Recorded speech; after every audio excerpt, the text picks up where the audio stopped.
Tapos, naghingi ako ng tulong kung sino makatulong sa amin.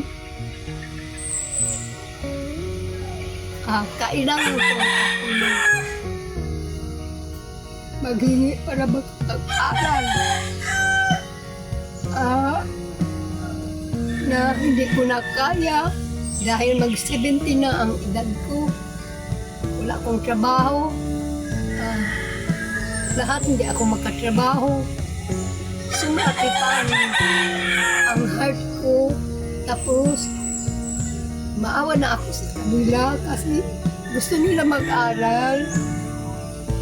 Kasi hindi na ako makapag-aral dahil hindi ako makatrabaho. Ako ang tatay, ako ang nanay, ako ang lola, at saka ako ang lolo. Wala akong asawa, 20 years na. Gusto siya mag-aral. Itong apo ko, tapos wala man ako ibigay sa kanila. Dahil ako, hindi na makatrabaho.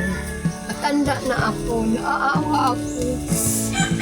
So, yun lang ang hiningi ko. Wala kaming bahay, wala kaming mabuting bahay. Tapos yung bahay namin, tunda-tunda lang hanggang ngayon. Ano pang ikon, wala sino nagsugot sa akin.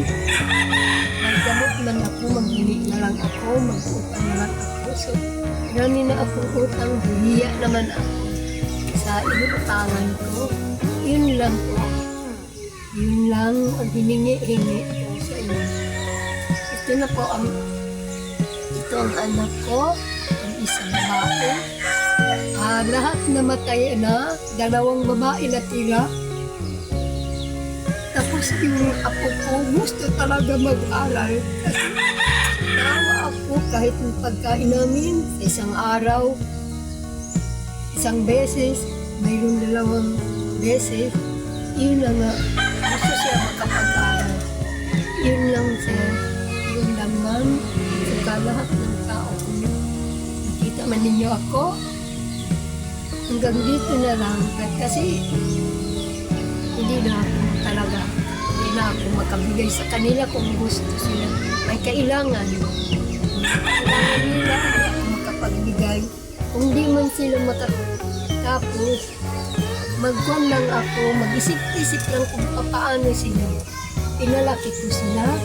Hanggang ngayon, yung mga elementary pa sila, hanggang ngayon, mag-grade 8 sila. Yun lang. Kali kung magbunta sila sa kapag-aral, mag-aral sila. Hindi naman sila, tapos sila lang kaisa. Hindi naman ako na, isip ko, hindi ko na kaya. Hindi ko na kaya talaga.